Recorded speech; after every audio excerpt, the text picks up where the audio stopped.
Okay, we will call this regular council meeting to order for November 12th. It's 3 p.m. and I'll ask Councillor Heistad to please read the Land Acknowledgment.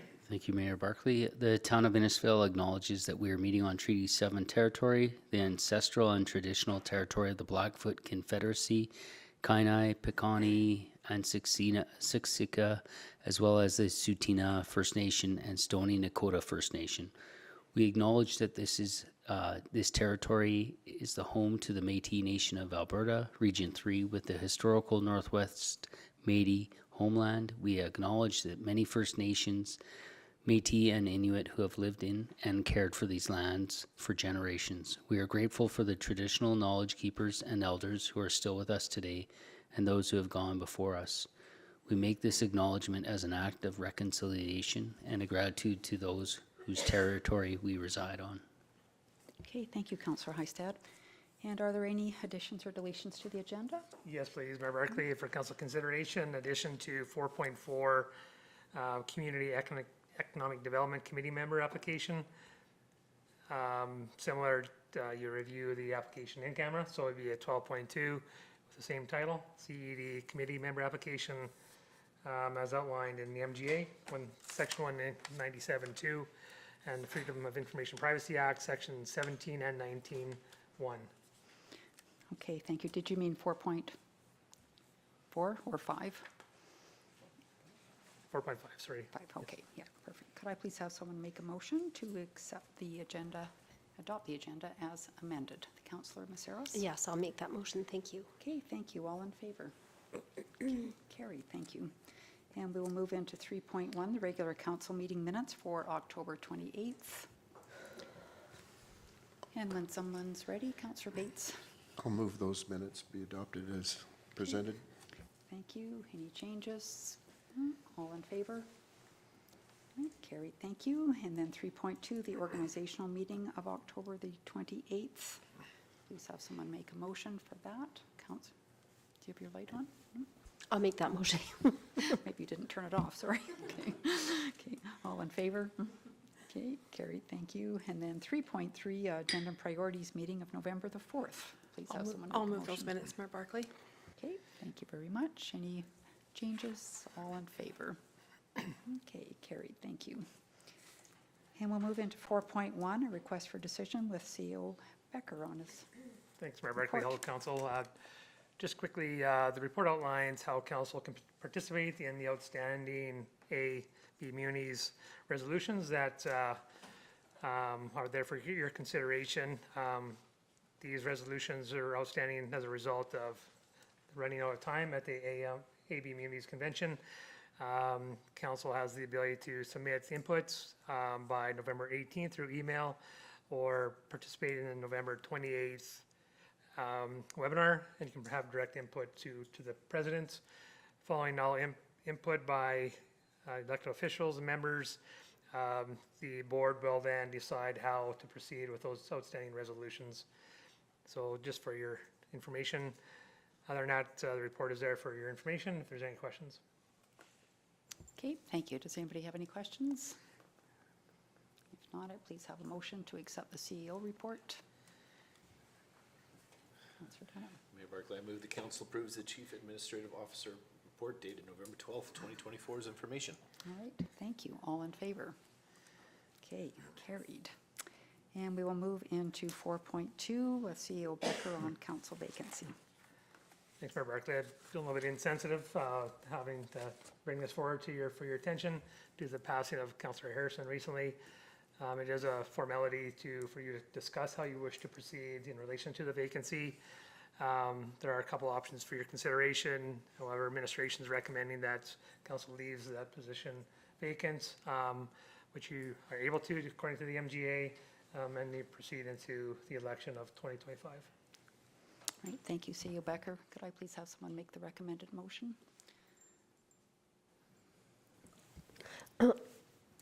I'd like to move that council approves leaving the council member position vacant until the next general municipal election scheduled for October 2025 in accordance with Section 162 of the MGA. Okay, thank you. Does anyone have any feedback?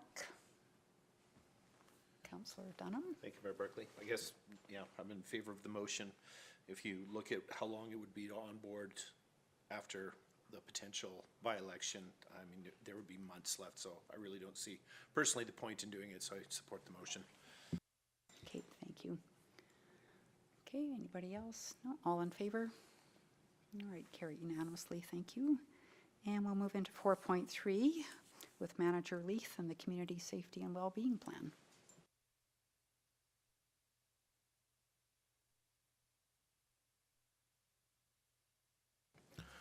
Your Worship Council, as you're aware, we submitted the executive summary to AMP last week. This is a representative of the full report that's been presented to Council. And yeah, we're looking for the approve that full plan. Okay, thank you. Does anybody have any input further than what we had last week at the meeting?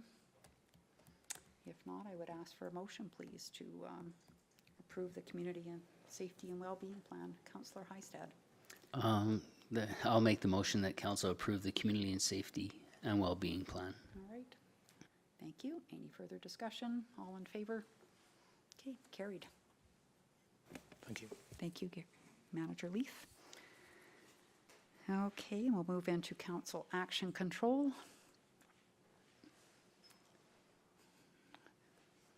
Need to add a few things to the list, don't we? Need to add some things to the list. Yeah, definitely.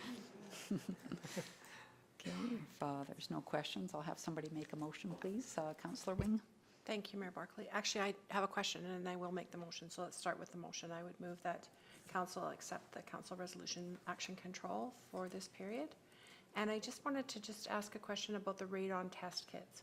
So we participated in that test. We never ever got a result back. They said they didn't receive it, which is whatever.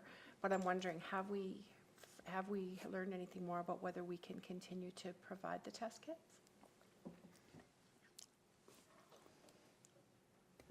Mayor Barkley through to Councillor Wing. So I have been in talks with the same company to do a similar type of program this year. However, there will be likely some costs associated with that. So we're going to bring that to you with the budget discussion. Councillor Bates. Yes, through to Councillor Wing, when you said you didn't, that was you personally didn't get results? We did not get the results. We brought the test kit in after the period was Okay. done, and No, I was just I don't know curious. what happened to it after that, but they didn't receive it, so. Okay, thank you. I actually have one of the little machines that you could borrow for a short time if you want. Okay, so we have a motion to accept the council action control. All in favor? Okay, carried. Thank you. And then I guess we'll go to 5. Do you want us to go to 4.5 or skip to 5.1? Yeah, continue through. Mayor Barkley will come back to that following your in-camera Yeah, discussion. perfect. Thank you. Okay, so 5.1 snow and ice control policy with Director Kennedy. Yep, thanks, Mayor Barkley. Actually, it's the other one, we need a 5.1, snow and ice. Yep. So administration has done a review of the snow and ice policy. It really came up with only a couple minor changes to the policy in front of you. First one is in reference to the previously policy referencing the multiple snow dumps we used to have around town. In 2022, we did open our primary dump facility at the town yard, which is now the only facility used for snow dumping. This did create some adjusting to the hauling and required one additional truck into the removal network or circuit. As well, we updated the maps to include the new areas and areas that were missed in the previous maps, including Bella Vista, the pedestrian crossing for the trails, as well as 42nd Ave as a Route 1 priority. Really, service levels haven't changed with the clearing of priority 1 routes within the 24 hours of a snow event, as well as completing those priority 1 routes within 96 hours. Once conditions are favorable for the outdoor rinks, the intent is to do the trails, the maintenance to the rinks on a 7-day per week basis again, so maintaining that service level as well. Okay, thank you. Does anybody have any questions for Director Kennedy? I have a question I'll throw out there just out of the blue, and you may not be able to answer, but bring it back at budget. I'm curious, one round of snow removal, what the cost is. Yeah, I'll have to bring that back Yeah, for you. okay. Yep. Curious. Yep, thanks. Yeah. Councillor Wing? Thank you. Through to Director Kennedy, I'm just curious, it's clear that the policy, refers to snow events, sort of what that looks like, but is there anything in a procedure document that you use then that talks about just the ongoing snow removal in residential areas throughout the year? We certainly, there's lots of days that we'll have the snow plow down our road and it's not associated with a snow event. So I'm just curious what the decision is around when to clear roads, whether it's melting activities or whatever it might be. When it comes to removal in the, after priority ones or priority twos, it is based on the depth, so that 2 centimeter depth. That's our focus for starting snow removal throughout town, actually. So once we're done our priority ones, we do then start to do we base it on actually where the garbage routes are as well. So we try and base it on our subdivision area, prioritize that, and as well as working around our garbage route sections as well. With then the intent, obviously, once we're in a subdivision doing removal, if an event happens again, we focus back on priority ones and continuing off where we ended once those routes are done. Okay, thank you. Could I please have someone make the recommended motion? Councillor Maceros. I'd like to move that council approves the snow and ice control policy 2024-010 and repeals snow and ice control policy 2020-009. All right, thank you. Anything further? All in favor? All right, thank you. Okay, and we will move into 5.2 with Director Kennedy and the Extended Producer Responsibility Agreement. Thanks, Mayor Barkley. So we did present this to you last week in regards to the two agreements, the Master's Servicing Agreement as well as the Statement of Work Agreement. So we have that there in front of you for review as well. One of the questions that Council did have for administration to bring back was in regards to the funding of the program itself. So we did some research on the websites and under EPR legislation, producers in Alberta are billed oversight fees to cover the costs of the management of the EPR system. These fees are administered by the AMRA, structured as both flat fee and additional variable fees for producers supplying materials above certain weight thresholds. So as an example, on the PPP side, threshold is 50,000 kilograms per year. Producers below that threshold only pay a flat fee, while those exceeding pay a variable based on the weight. A list of all those producers are available on the Circular Materials website. It's quite large, so I just put a link in there for you if you're interested in looking. As well as in regards to Circular Materials, the Pro that we are looking to engage with, they were founded back by 17 of Canada's leading food, beverage, and consumer product manufacturers, restaurants, and retailers. That list is below. So hopefully that helps address Council's questions in regards to the fees. Financial impacts, same as before. We're just over the annual fee of about 200,000 fee for that, as well as the P&E being around 4,000, with funds being allocated back to the general cap reserve for the payback of the collection carts with the outstanding balance of 500,000. So that was the intent for payback. So we are just looking for council's approval to get into the execution of the two agreements. All right. Thank you, Director Kennedy. And I did go onto the website and Googled some stuff to try to understand it better. So thanks for the information. Councillor Bates. So I'll make the motion and then ask a question. I'll move that council approves the execution of the EPR Master Service Agreement and Statement of Work Agreement with Circular Materials. And then the question, I support the motion and it wouldn't affect that, it's just for curiosity. So they haven't reached to all of the import type activities that happen with offshore production. I looked at the list, and those all do look like producers to some degree, although some of them are retail, but they actually do private label and that sort of thing. My question would be, when that massive ship arrives from China, is there any traceability back to all that packaging that isn't connected to a specific producer?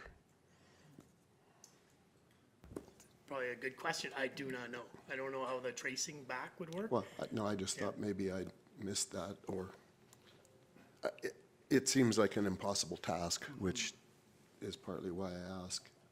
But anyway, I'm in agreement with the motion. I would guess that most offshore are coming through a distributor in Canada. I mean, probably not everybody's coming through that list, but, you know, have you heard, Director Kennedy, on any of the educational offerings with this? Like, is there any talk about, I don't know, even, you know, deposits? Like, I think of all the plastic. You can't get a plastic bag anymore, but you go through the store and everything's packaged in plastic and or, you know, paper cups and all that kind of stuff. Has there been any talk about, you know, some of that kind of going back onto the producer, and where there's incentive? Like, is there incentive in this program for them to package differently, I guess is what I'm getting at. And I guess my take from the incentive is to reduce the fees. So reducing that, so that circular rotation of the less recycling, the better. I don't know of any incentives in the program for producers. In regards to the educational side, that seems to be a really big promotion or a push in regards to, for ARMA, is to get more information out to everybody in regards to what is proper recycling. okay. So, Yep, no, thank you. Councillor Bates? So I just scrolled back on my own computer to look at the list, and the kind of question that, again, it doesn't affect what we're doing here today, but I don't see Amazon on there, for instance, and I can't imagine the amount of packaging that comes in all ways, shape, and form, because they bring things from everywhere. And yeah. Now, some of their packaging that I see on this coming is easy because it's just cardboard, but some of the other packaging is really rough with the bubble wrap and all the other things they do. So I'm pretty sure they're focusing on the producers in Canada, and they've got a long ways to go to get it really circular as the last word. Indeed. Okay, anybody else have any comments? Okay, we have a motion. All in favor? Okay, carried. All right, and we'll move into 6.1 with Director Vickers and a cemetery bylaw. Yes, thank you, Mayor Barkley. So we do have a draft cemetery bylaw update for council's review and approval. So we are presenting bylaw 1726-2024 as our new cemetery bylaw. It will supersede 1691-2022 and introduces updates aiming at improving clarity, consistency, and functionality of the cemetery operations. So some of the new definitions that have been added first one was inurnment, which is different than interment. So if you think inter is in the ground and inurnment is in a columbarium niche, just for clarity. We added titles such as the purchaser, just as someone who identifies or is identified as the person who bought or paid for a niche. Field of honor and veteran, we both wanted to align those definitions for clarity across multiple different acts across Alberta, as well as winter and working hours, just defining these terms to ensure clear operational guidelines for seasonal rates and office hours. And a few of the definitions that have been removed, one is a cemetery supervisor. It's really, we don't have that kind of role, and all supervisory responsibilities are centralized under the CAO now. Green burial and scattering have been removed as we don't currently offer those services, as well as a non-resident veteran spouse, continuous monument runner, and title holder are among those other terms just removed to streamline language and process. So this update includes more detailed rules for transferring plots or niches, allowing cancellation within the first 30 days after purchase, which is not mentioned in our earlier bylaw. The transferring rules, however, are identified in the Cemeteries Act and corresponding regulations. We also have more explicit dimensions within our updated bylaw and the location of monument types, for example, pillow, flat, and upright markers, including the allowable width of a monument on a cremation plot has been updated. More emphasis has been placed on the alignment of monuments within sections of the cemetery and their relationship to the monument runner that it sits on.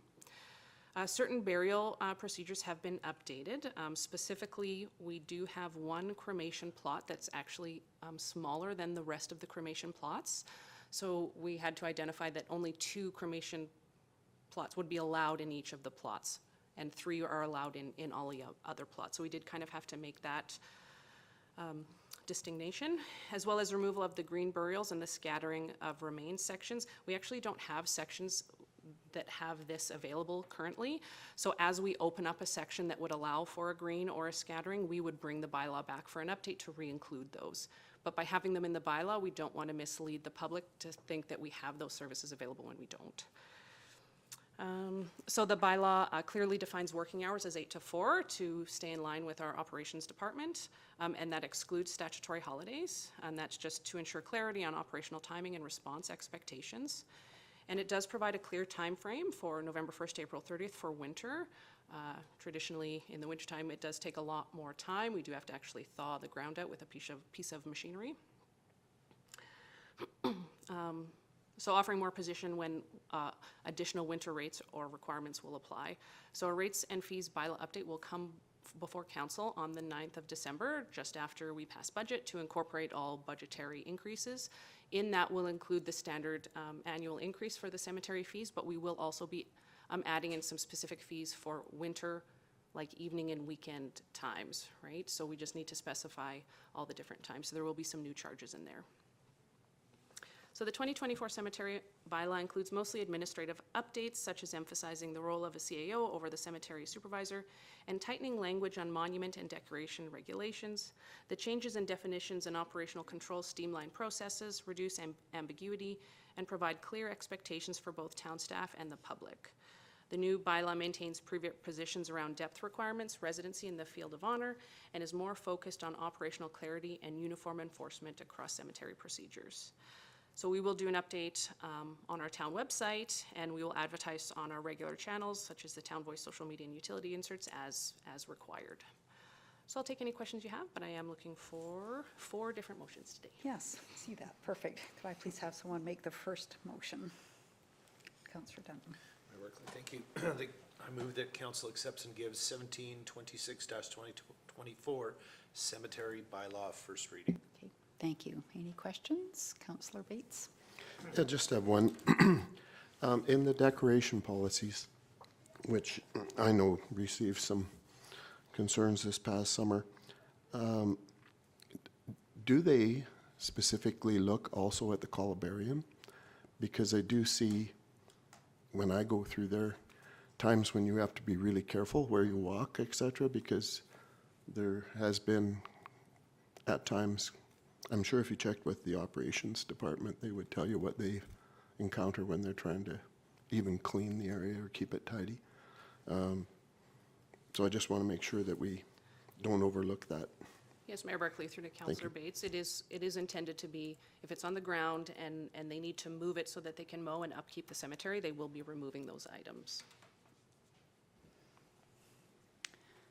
Okay, I have a question, doesn't necessarily impact this, but I know even last term we were talking about a recognition wall in the cemetery. And where did that ever go? I don't know that there was ever a resolution passed back when. Do you recall at all? It was even before your time, Eric. Yeah, Director Vickers, sorry. Yeah, Mayor Barkley, so there is a further design for an expansion of the current cemetery Okay. to use up some of the unused space currently. And in that design of that expansion is a memorial wall. Okay, and would that be like coming forward in the, like even in this year's budget? Like, is there space in that north end of the cemetery to put in a recognition wall, or not until we actually expand the cemetery? There's nothing in the current budget or 2025's budget for the expansion of the cemetery currently. Yeah, but can a wall be put in the existing, or? I somehow recall that at one time we talked about putting a wall at the north end of the cemetery. So the concept plan shows an area, it's actually just on the south side of sort of where the parking lot area is, and that's where the next set of columbariums would be. And if I recall, the design of those columbariums is such that the long side is the columbarium niches and the ends Okay. have the space for the memorial plaques. So I believe when we talked, there's still room for one more columbarium to be placed within the current section, and then that would be the next section of columbariums. And approximately how long does it take to fill before we would maybe getting to that point? In a couple of years. Yeah, probably a couple of years. We haven't even ordered that last one for our current section yet. I guess my concern, and has been there for a few years now, is that, there's people that pass away and they don't necessarily want a columbarium or burial, but there's no way to recognize them if they're being scattered elsewhere. So I'll just leave that out there, and maybe we can talk about it at budget time or something and see where that sits. Okay, so, sorry, we have first reading. All in favor? Okay, carried. And please have someone give second reading. Councillor Maceros. I'd like to move that council accepts and gives 1726-2024 Cemetery Bylaw second reading. Okay, thank you. All in favor? All right, carried. We'll have somebody give consideration. Councillor Wing. Thank you, Mayor Barkley. I would move that council gives consideration for 1726, 2024 Cemetery Bylaw, third reading. Okay, thank you. Any discussion? All in favor? Okay, carried. And then the third and final, Councillor Bates. I'll move that council accepts and gives 1726, 2024 Cemetery Bylaw third and final reading. Okay, thank you. Final discussion? All in favor? Okay, thank you. And we will move on to 7.1 with Director Jenkins and the Aquatic Center rehab. All right, thank you, Mayor Barkley. So we're looking to provide council an opportunity to look at the scope of work for the proposed rehabilitation for the Aquatic Center. So as council is aware, the Aquatic Center is approaching 40 years of age and has received minimal reinvestment throughout its life cycle. Over the past number of years, we've explored numerous options for rehabilitation or replacement of the Aquatic Center. So funding to support the project has been specifically allocated over the past 3 years through council's budget processes to support either a new or a rehabilitation project. And by the end of 2024, there will be approximately $1.6 million in the reserve account that was created specifically for recreation projects. So the Green and Inclusive Community Building Program for large retrofits reopened in September of this year and provides funding for retrofits, repairs, and upgrades for existing community buildings that improve environmental outcomes. So this program provides up to 80% funding for eligible project costs under $10 million. Administration worked with Shandos Construction along with other members of our IPD team to develop a scope of work that addresses significant deficiencies and meets many of the grant criteria for this program. So this program has been identified as the most significant and achievable grant program that's been available for recreation facilities in recent years. So the project scope that has been created and that was submitted through this grant includes mechanical upgrades, including boilers, hot water tank, pumps, furnaces, heat recovery, air source heat pumps, as well as ventilation upgrades, electrical upgrades, so upgrades to the existing services, LED lighting and fire alarm system, upgrades to the building envelope, reinforcement of the steel roof structure, repairs to the concrete block walls, replacements of windows, doors, skylights, metal siding and roofing materials, general facility upgrades including a new hot tub and steam room, as well as upgraded water service line. So as part of the project, submitted through the Green and Inclusive Community Buildings, a total project cost of just over $12.2 million was submitted. Of those costs, $6.3 million are eligible for funding through the program, with town funding required in the amount of $5.9 million. So the current estimates focus primarily on works associated with the available grant funding and the repair and replacement of critical systems. The current scope does not address layout or aesthetic changes that may be desirable or practical as part of a larger project. So the intent is that administration and council will work with Shandos to further refine the existing cost estimates and identify other opportunities for additional facility upgrades. This may include full retiling or reconfiguration of the front foyer and admin areas, and those types of changes that were not addressed within the grant scope. It should be noted, so at this point, those project estimates or cost estimates at the $12.2 million are considered Class D estimates, so those will need to be refined further because they include basically a 30% cost contingency, so there's a fair bit of variation or changes that could occur as the project moves forward and more specific estimates can be obtained. So essentially today we're looking for a motion from council confirming the town expenditure portion should we be successful in the grant application. So should the project move forward, we would be responsible for at least that $5.9 million based on the current project scope.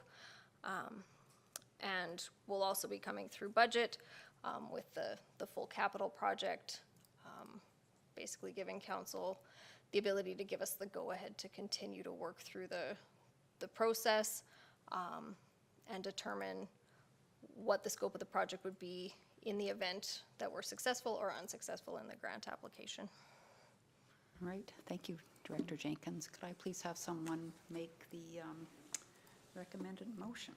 Mayor Barkley, I would move that council approves the proposed project scope and budget outlined in the Green and Inclusive Community Building Grant application with a total town expenditure of $5,935,682.22. Okay, thank you. Any questions? Councillor Bates. Yes, through to Director Jenkins, when do we anticipate knowing whether or not the grant will be X, Y, Z? That's a great question. I don't have a concrete answer.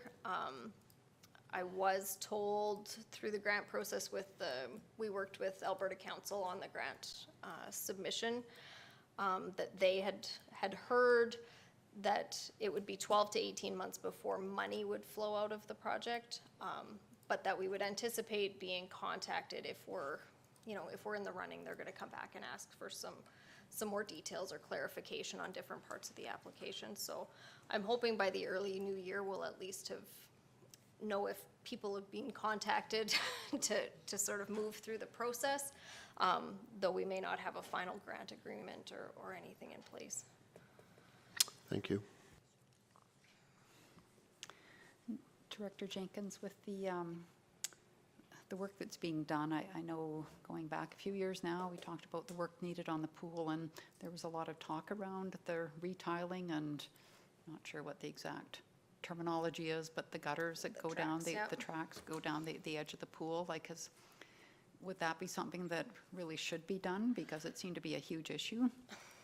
So that's gonna need further exploration with Shandos.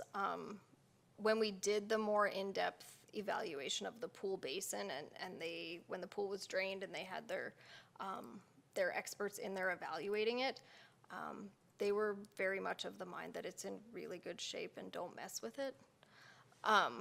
In terms of the drains and the integrity of the pool basin itself.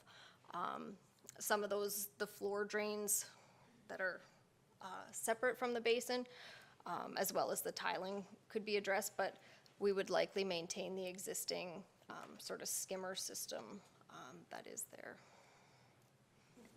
Okay, well, that's good news, because that's totally different than what we, I was in there with the Yeah. stick, seeing No, I what trust you. sounds it makes when it's empty. I trust you. And then the rest of the work that you've mentioned in your report, like you will keep working with Shandos and like even modernization of dressing rooms or? So that'll be kind of the next step when we sit down with Shandos, and we'll come back to council as well as to what we want, what kind of budget, if we're successful and the town's portion, say, is $6 million for this current work, what would we be interested in spending over and above that for some of those aesthetic changes? And they can give us some idea of what those things we sort of know, the retiling, if we do want to reconfigure change rooms, what does that look like? Are we looking to go to entirely gender neutral, family change rooms, those types of things? So we'll work through those in the next few months, hoping to have Shandos in to talk to council, whether that's before the new end of the year or early in the next, just to help understand that process and some of the potential things we could look at. Okay, thank you. Well, 30% contingency is a lot, so. Yeah. Okay, well, thank you for all of that. So we have a motion. Anybody have any more questions? All in favor? Okay, carried.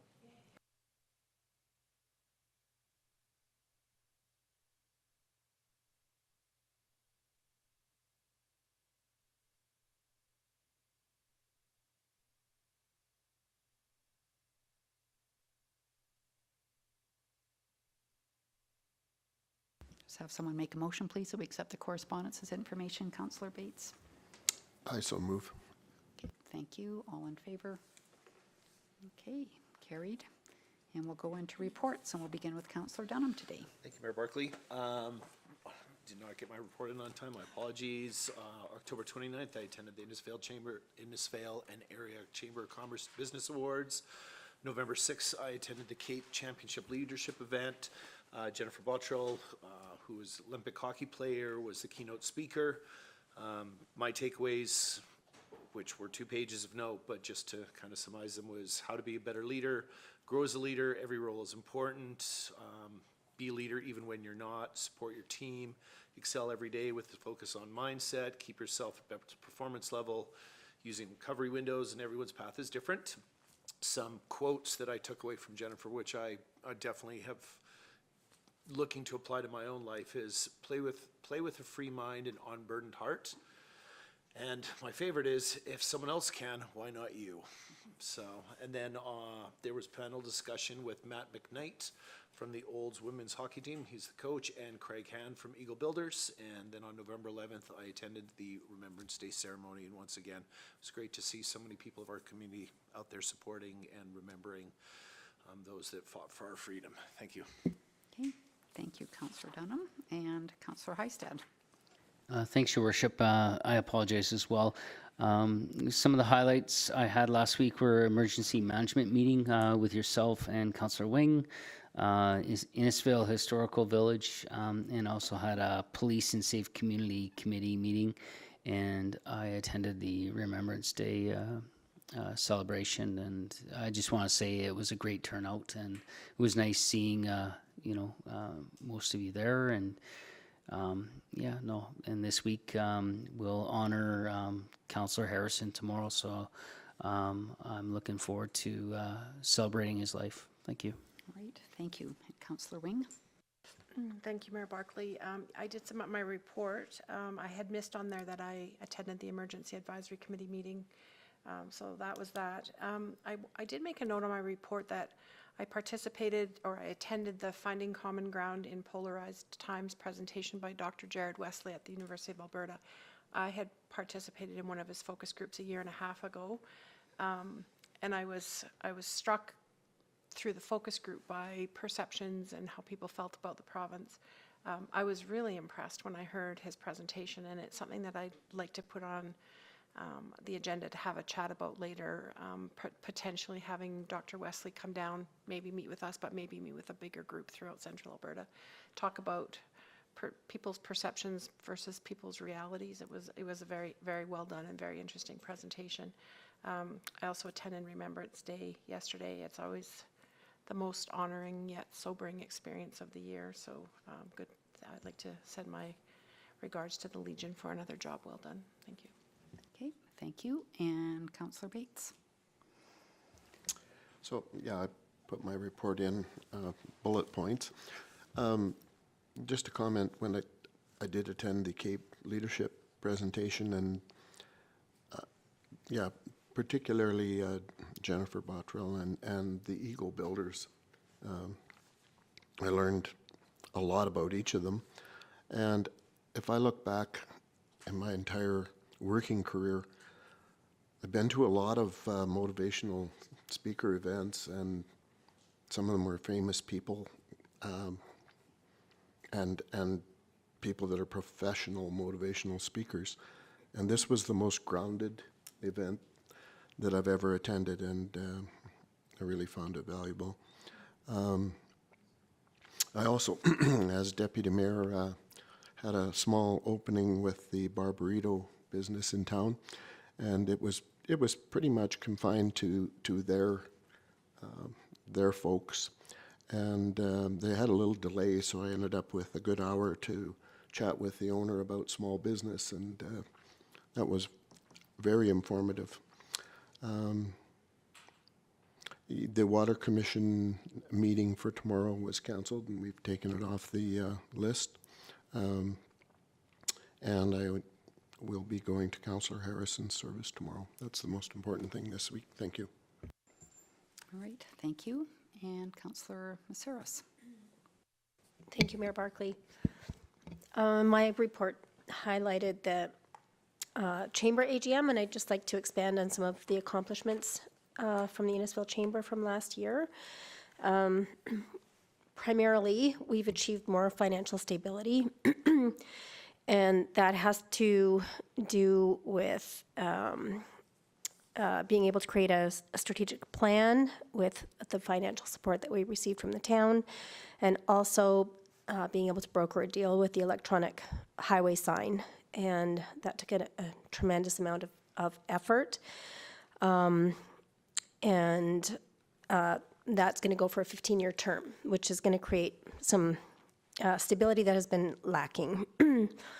A number of other points, because of the strategic plan, we've been able to kind of look at that one position that we've been trying to hire for and taking different stabs at hiring for it, and ended up splitting the job between someone who will be an office manager and someone who will be more of a contracted event planner.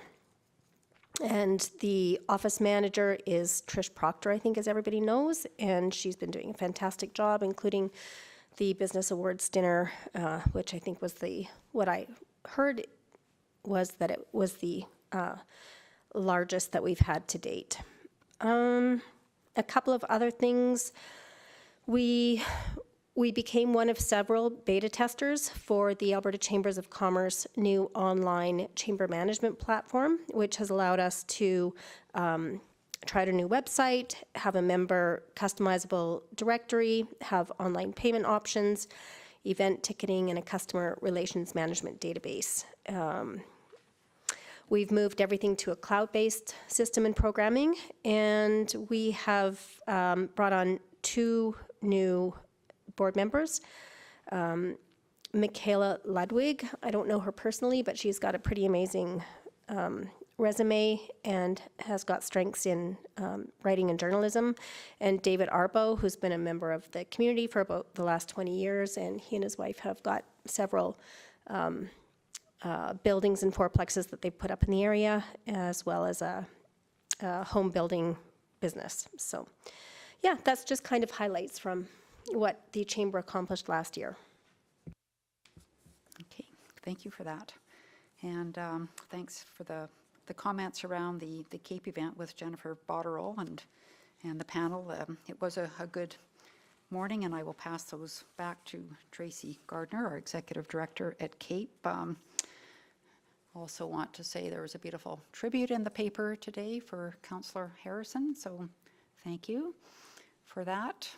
And it was nice to hear his name on the roll call yesterday at Remembrance Day ceremonies. So anyway, my report is in there.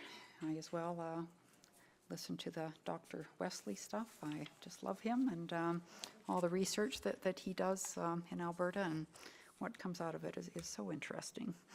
But we will move on to upcoming events.